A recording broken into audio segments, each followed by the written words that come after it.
The email arrived at 11:43 on a Tuesday morning. Subject line: Board Meeting Follow-Up. I was standing in my kitchen with a mug of coffee that had gone cold while I reviewed supplier contracts on my laptop. The house was quiet. My wife was at work. The email opened with the word "unfortunately" and ended with an offer to discuss my transition timeline at my earliest convenience. 22 years with the company reduced to 7 paragraphs, and a severance package that included the phrase "generous separation terms." I set the mug down and read it again. Then I closed the laptop and stood at the window for a long time, watching the neighbor's sprinkler trace slow arcs across his lawn. The water caught the light in a way that made me think of all the small things I had not been paying attention to while I built someone else's vision into something solid and profitable. I had turned 49 3 weeks earlier. My daughter had sent flowers. My son had called from grad school. My wife had taken me to a steakhouse where the waiter brought a complimentary dessert with a candle. I had felt grateful and a little foolish about the candle, but I blew it out and made a wish the way you do when you are trying to honor the gesture. I did not wish for anything dramatic.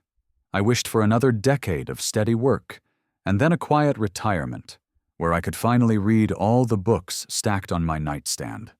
Now I stood in my kitchen reading about my obsolescence, and the wish felt like something from a different lifetime. I had been Chief Operating Officer for 9 years. Before that, I was Director of Logistics. Before that, I was the man who made sure shipments arrived on time and invoices matched reality. I understood the skeleton of the business in a way that the marketing team never would. I knew which vendors could be leaned on and which ones required delicate handling. I knew the cost of every delay and the margin on every product line. I had been the person they called when something broke, and I had fixed it without fuss or theater. Now the board had decided they needed fresh leadership. The phrase appeared twice in the email. Fresh leadership. As if competence and institutional memory were staleness that could be scraped off like mold. The new board members were younger.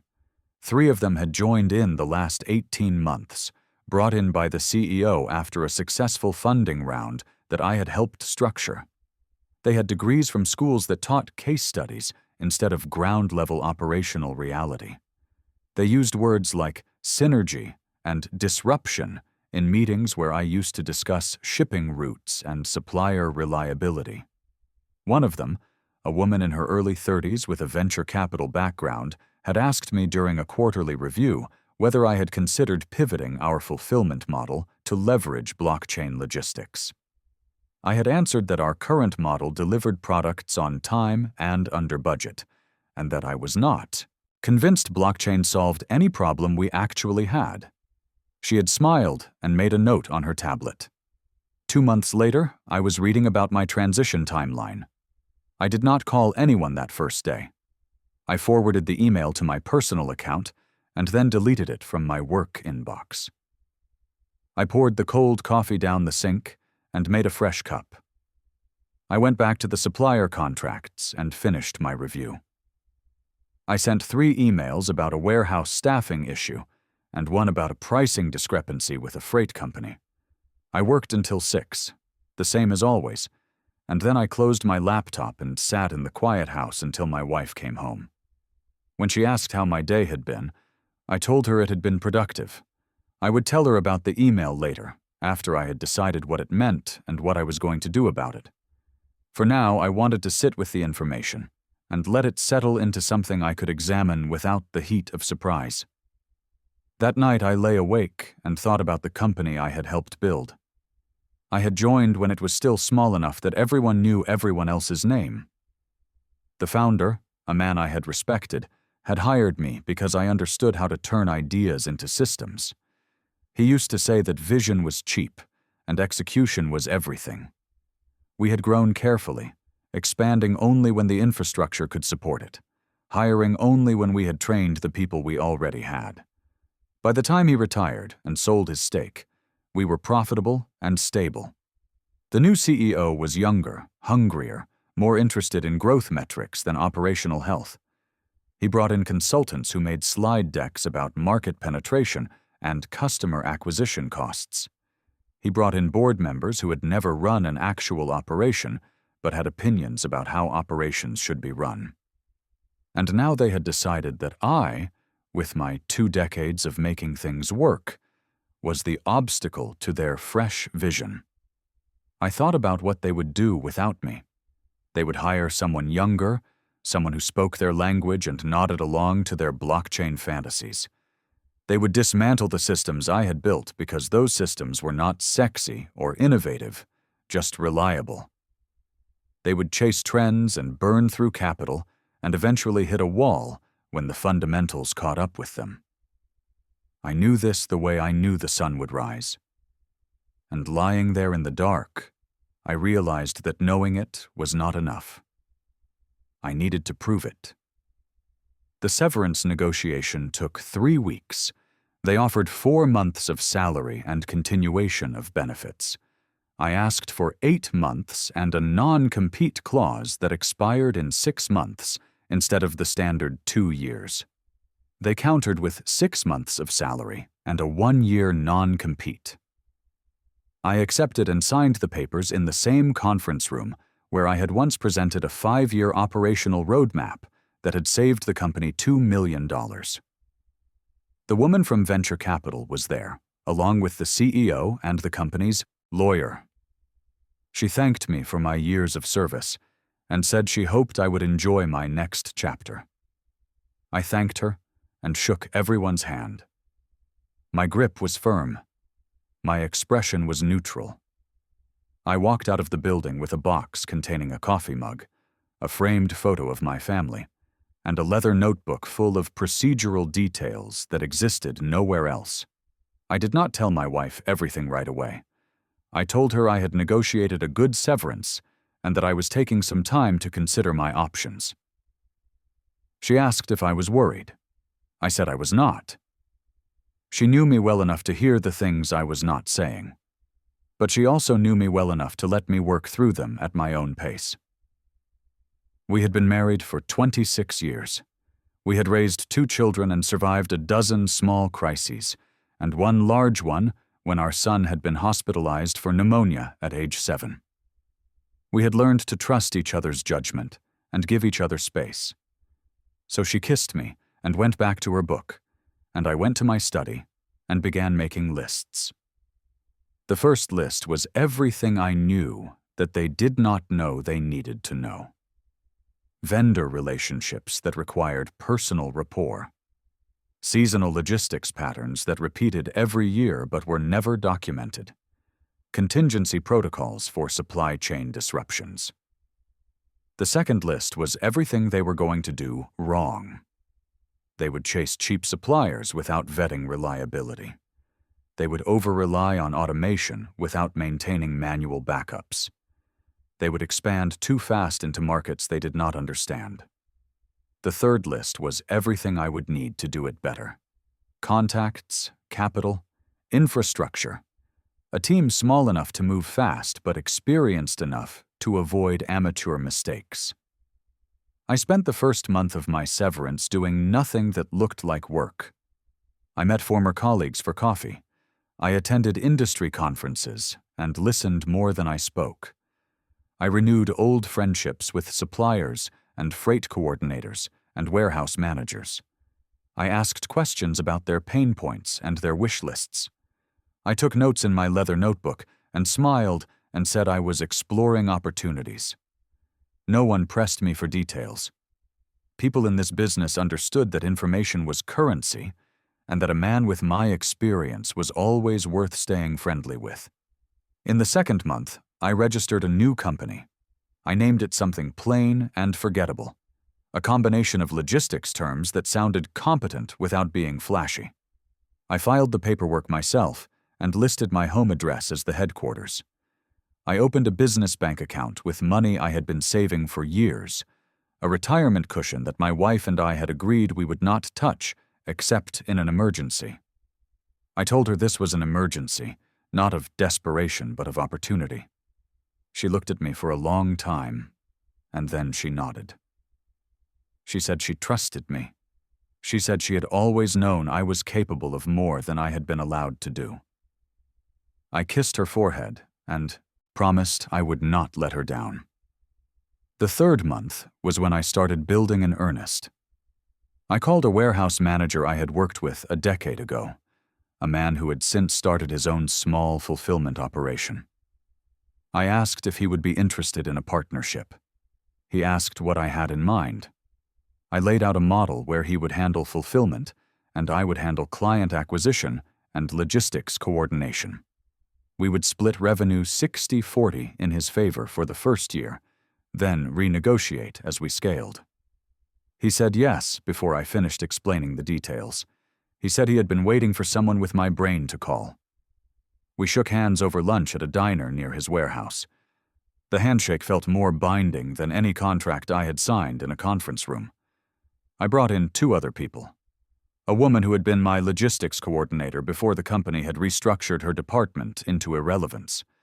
A man who had been a junior analyst under me and had quit after the new board dismissed his recommendations without reading them. Both of them were hungry and undervalued and tired of working for people who mistook noise for progress.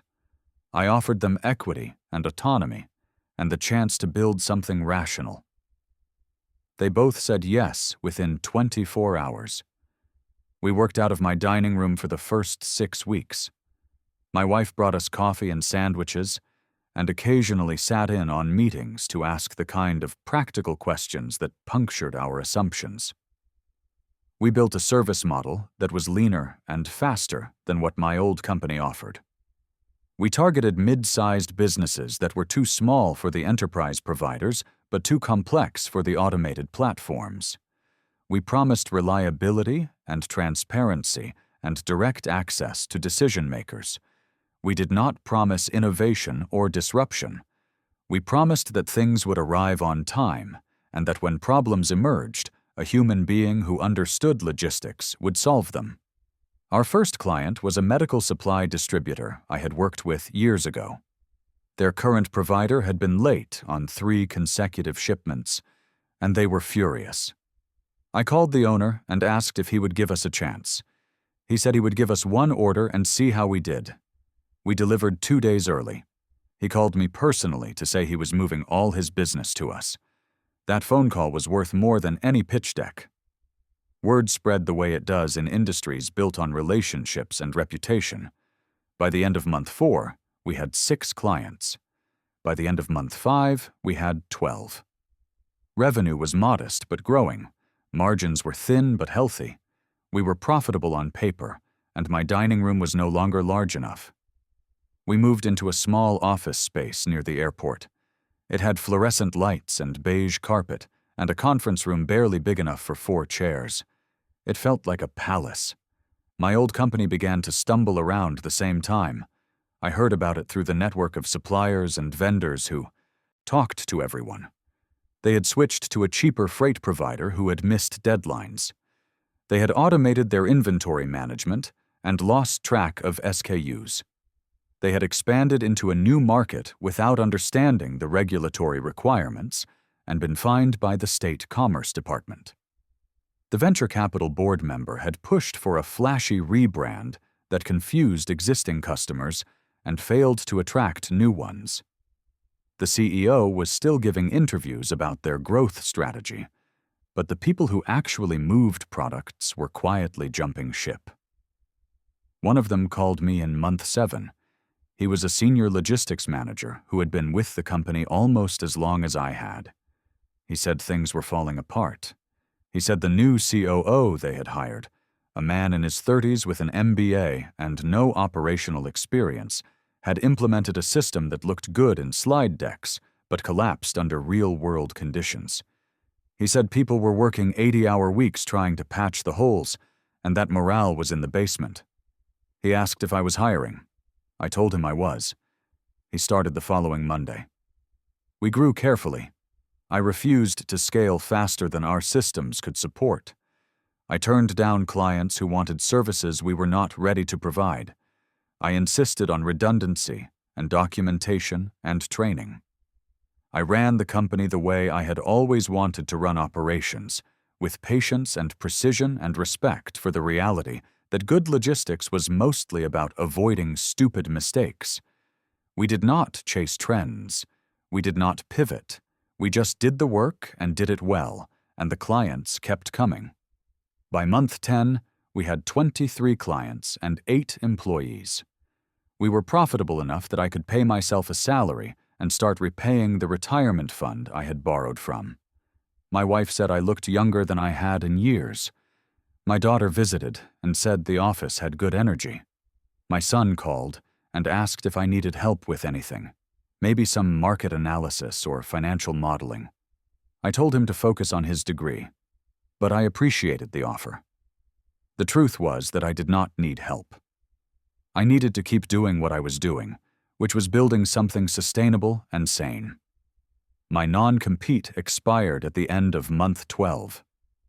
The day it expired, I sent a polite email to 3 of my former clients, companies I had worked with for years before I left. I did not badmouth my old employer. I simply told them I had started a new firm and would welcome the opportunity to discuss their logistics needs. 2 of them responded within an hour. Both of them scheduled calls. One of them moved their business to us within a week. The other followed a month later after their current provider botched a major shipment. My old company lost both accounts. I heard through the network that the CEO had called an emergency board meeting to discuss client retention strategies.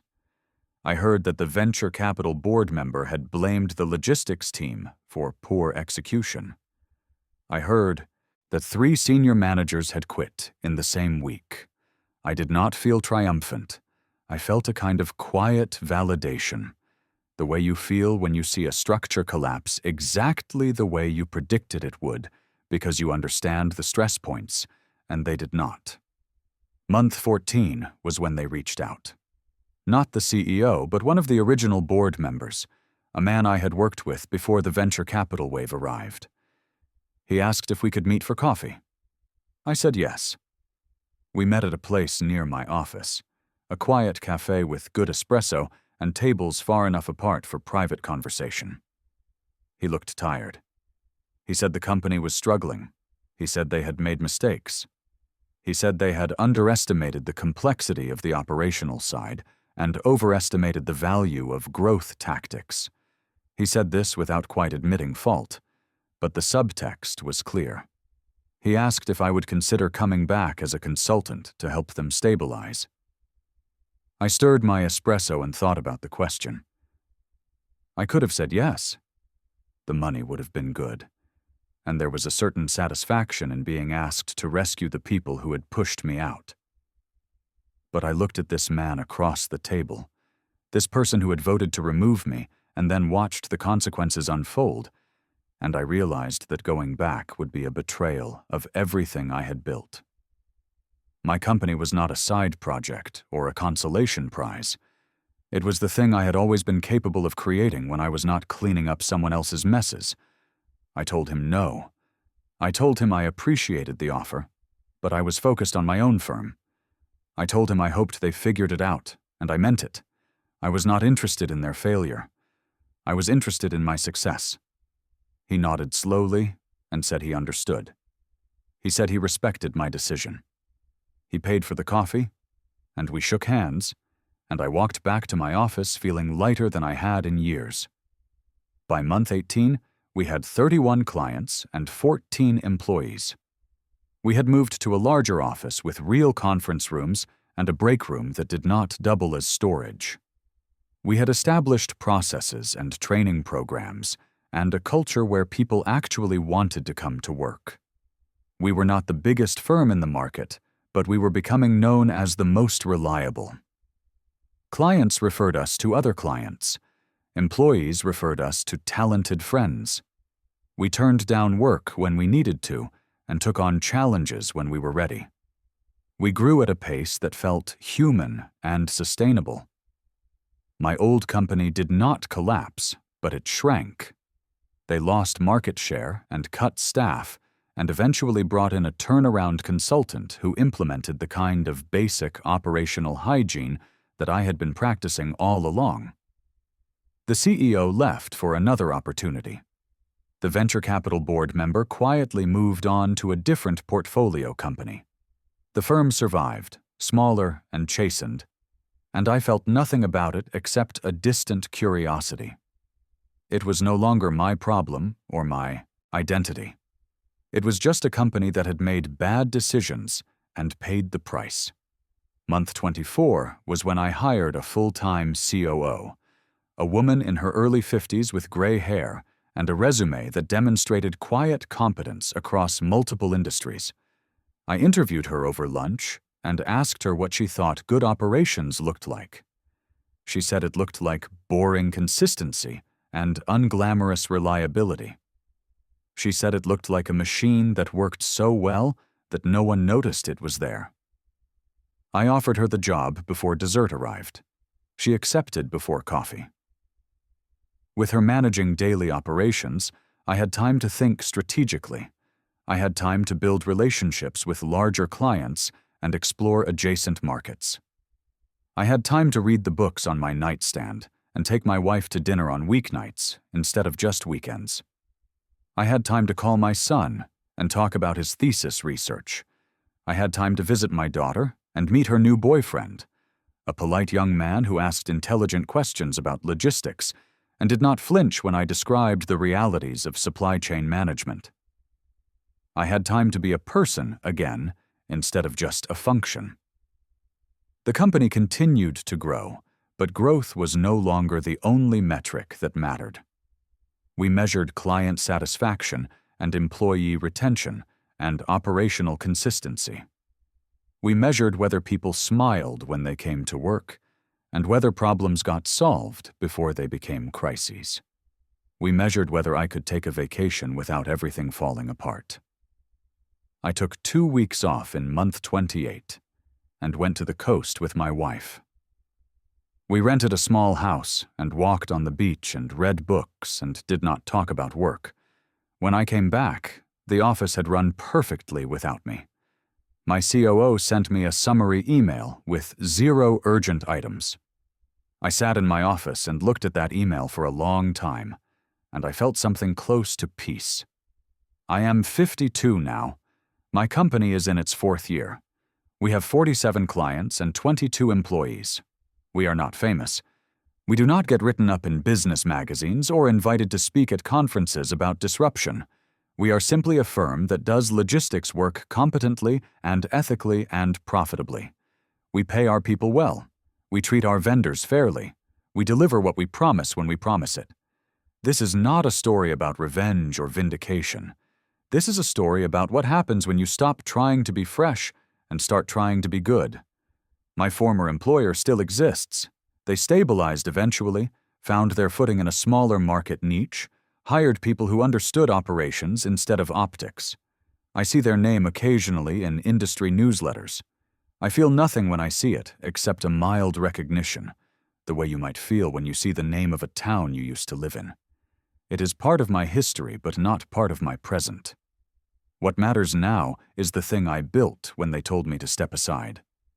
Sometimes younger people ask me for advice. They ask how I did it, how I went from being pushed out to running a successful firm. I tell them there is no secret. I tell them to learn the fundamentals and ignore the trends. I tell them to build relationships that outlast contracts. I tell them that reliability is more valuable than innovation 99 times out of 100. I tell them that when someone tells you that you are obsolete, the appropriate response is not anger, but focus. Build what you know how to build. Do it better than the people who dismissed you. Let the work speak. I also tell them that success does not mean dominating a market or crushing your rivals. Success means building something sustainable that serves people well and allows you to sleep at night. Success means creating jobs for competent people who were tired of working for idiots. Success means being able to take your wife to dinner without checking your phone every 5 minutes.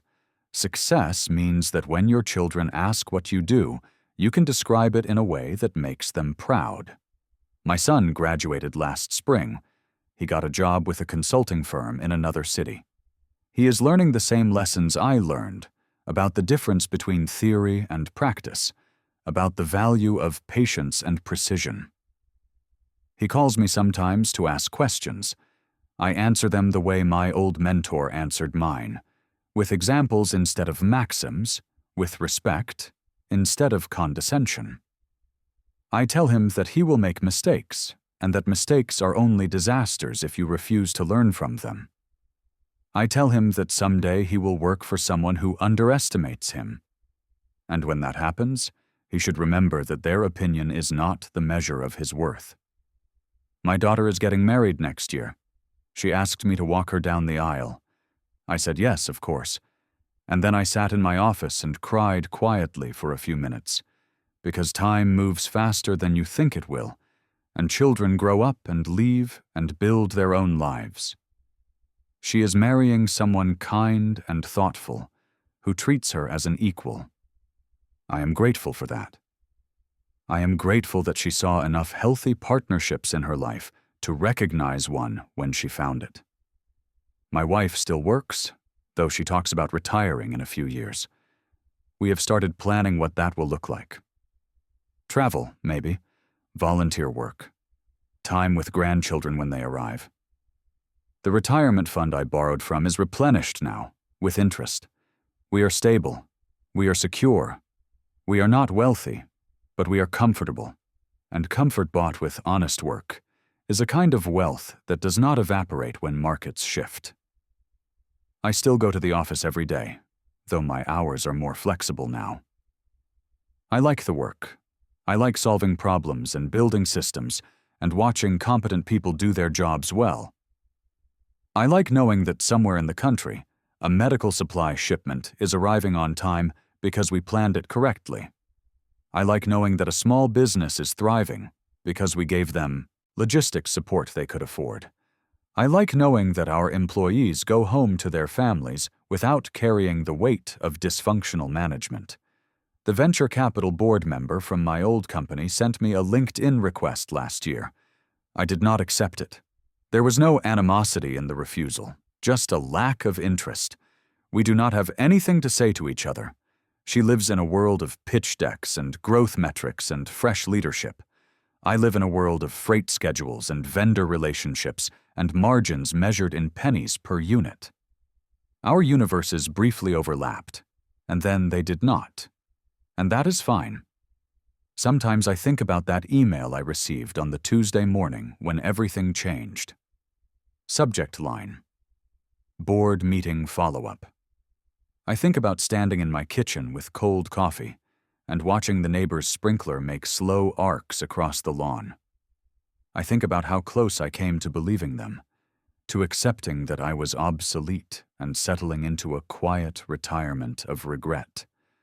I think about the moment I decided that their opinion was not the truth, just a temporary obstacle that could be worked around with patience and precision.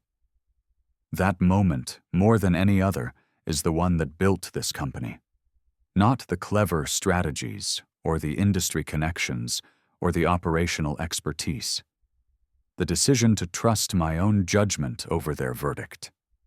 The decision to stop being shaped by other people's limitations and start building according to my own standards. The decision to step aside not into obscurity, but into autonomy. I do not tell this story often. It is not the kind of story that gets traction on social media or gets turned into inspirational seminars. It is too slow and too quiet and too dependent on unsexy virtues like diligence and restraint. But it is true, and it is mine, and it is the foundation of everything I have built in these last 4 years. If there is a lesson in this, it is not about revenge or proving people wrong. It is about knowing what you are worth and having the patience to demonstrate it. It is about understanding that fresh leadership is only valuable if it is also competent leadership, and that experience is not obsolescence if it is paired with adaptability and humility. It is about building something good instead of something flashy, something that lasts instead of something that trends. They told me to step aside. I did. I stepped aside from their chaos and their arrogance and their worship of novelty over substance. And then I built the company they feared, which is to say, I built the company they should have let me build all along. Steady, reliable, profitable, human. The kind of company that does not need to be rescued because it was never broken to begin with. I am sitting in my office now, finishing this reflection. Through the window, I can see the parking lot where my employees are arriving for the day.